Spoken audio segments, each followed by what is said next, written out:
Welcome to VSR Telugu blogs. చిటికలో చేసే గర్జల్ని మీరు ట్రై చేయాలనుకుంటున్నారా? అయితే ఈ వీడియో అనేది ఎండ్ వరకు చూడండి, ఎక్కడ కూడా స్కిప్ చేయకుండా. ఇప్పుడు మనం గర్జలు చేసుకోవడానికి నేనైతే ఇక్కడ వచ్చేసి 1.5 కప్ గోధుమ పిండి తీసుకుంటున్నాను. ఒక చిటికెడు సాల్ట్ వేసుకోవాలి. మీకు కావాలంటే ఇక్కడ వచ్చేసి గోధుమ పిండి కానీ మైదా పిండి కానీ ఏదైనా యూజ్ చేసుకోవచ్చు. మనం హెల్తీగా చేసుకుంటున్నాం కాబట్టి ఇక్కడ వచ్చేసి నేను గోధుమ పిండి వాడుతున్నాను. దీంట్లోకి కొద్దిగా వాటర్ యాడ్ చేసుకుంటూ గట్టి పిండి ముద్దలాగా రెడీ చేసుకోవాలి. ఇప్పుడు కలిపి పెట్టుకున్న పిండిలోకి 1 టేబుల్ స్పూన్ ఆయిల్ వేసుకోవాలి. ఆయిల్ వేసుకున్న తర్వాత ఒకసారి అయితే మంచిగా కలిపేసుకోవాలి. ఇక్కడ చూస్తున్నారు కదా, మనకి పిండి ముద్ద అనేది ఇలా గట్టిగా అవుతే సరిపోతుంది. ఇది ఒక 10-15 మినిట్స్ అయితే మనం పక్కన పెట్టేలోపు మనం గర్జలు చేసుకోవడానికి స్టఫింగ్ ఎలా ప్రిపేర్ చేయాలో చూద్దాం. ఇక్కడ వచ్చేసి నేను ఒక 1/2 కప్ ఉప్మా రవ్వ తీసుకున్నాను. ఇక్కడ మనం తీసుకున్న 1/2 కప్ ఉప్మా రవ్వ వచ్చేసి మంచి గోల్డెన్ కలర్ వచ్చే వరకు అయితే లో ఫ్లేమ్ లో ఫ్రై చేసుకోవాలి. ఇక్కడ మనకి ఉప్మా రవ్వ అయితే మంచి గోల్డెన్ బ్రౌన్ కలర్ అయితే వచ్చేసింది.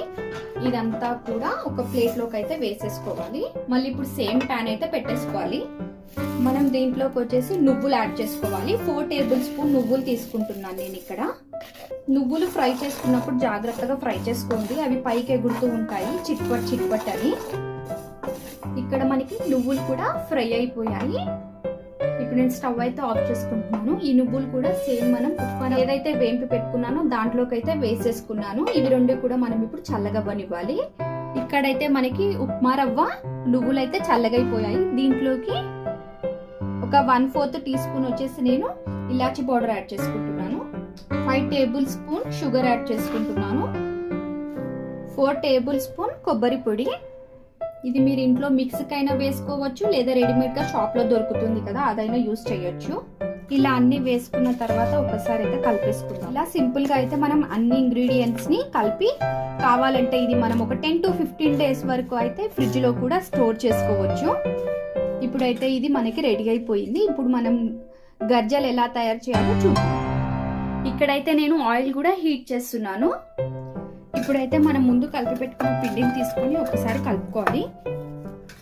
మనకి మంచిగా అయితే పిండి నానిపోయింది. చూస్తున్నారు కదా, ఫ్లఫీగా అయితే ఉంది పిండి. మంచి సాఫ్ట్ టెక్స్చర్ అయితే వచ్చేసింది పిండికి.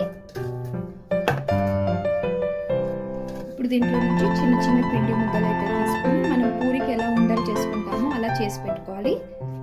నేను అన్ని అయితే ఇలా పూరీలకి చేసుకున్నట్టుగా అయితే చేసేసి అయితే పెట్టుకున్నాను. ఇప్పుడు దీంట్లో నుంచి ఒక చిన్న సైజ్ పిండి ఉండనైతే తీసుకున్నాను. పిండిలోకి అద్దుకొని చేసుకోవాలి. మనం దీనికైతే ఎటువంటి ఆయిల్ అయితే యూజ్ చేయము, పొడి పిండితోనైతే చేసేస్తాము. ఇలా ఒక చిన్న పూరీలాగా చేసుకున్న తర్వాత మనం ముందుగా రెడీ చేసి పెట్టుకున్న స్టఫ్ వచ్చేసి దీంట్లోకి యాడ్ చేసుకోవాలి. ఒక 1 స్పూన్ కానీ 1.5 స్పూన్ కానీ వేసుకోవాలి. ఇలా వేసుకున్న తర్వాత ఇక్కడ నేను వాటర్ తీసుకున్నాను. వాటర్ తీసుకుని ఈ పిండి అంచున వచ్చేసి ఇలా తడుపుకోవాలి. మనం వాటర్ అనేది పిండి ఎడ్జెస్కి పెట్టడం వల్ల మనకి పిండి అనేది అతుక్కుంటుంది.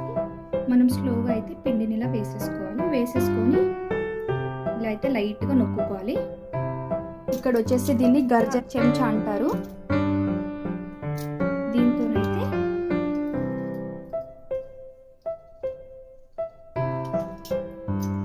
ఇలా ఈజీగా చేసేసుకో. ఇక్కడైతే మనకి గర్జలు అనేటివి రెడీ అయిపోయాయి. నేనైతే ఇక్కడ 3-3గా డివైడ్ చేసుకుంటూ వేసుకొని అయితే ఫ్రై చేసుకుంటున్నాను. చూస్తున్నారు కదా, వేసిన వెంటనే అయితే మనకి మంచిగా పైకి వచ్చేస్తున్నాయి. ఒక సైడ్ ఫ్రై అయిన తర్వాత ఇంకొక సైడ్కి అయితే మనం స్లోగా టర్న్ చేసుకోవాలి. చూసారు కదండి, అతి తక్కువ టైంలో గర్జల్ని ఎలా తయారు చేయాలో సింపుల్ అండ్ ఈజీగా అయితే తయారు చేసుకోవచ్చు. మనకి స్టఫింగ్ కూడా చాలా అంటే చాలా బాగుంటుంది, పొడిగా అయితే వస్తుంది. మా వీడియోస్ కనుక మీకు నచ్చినట్లయితే మా ఛానల్ని లైక్ చేయండి, షేర్ చేయండి, సబ్స్క్రైబ్ చేసుకోండి. పక్కనే ఉన్న బెల్ ఐకాన్ని ట్యాప్ చేయడం అయితే అస్సలు మర్చిపోకండి. Thanks for watching.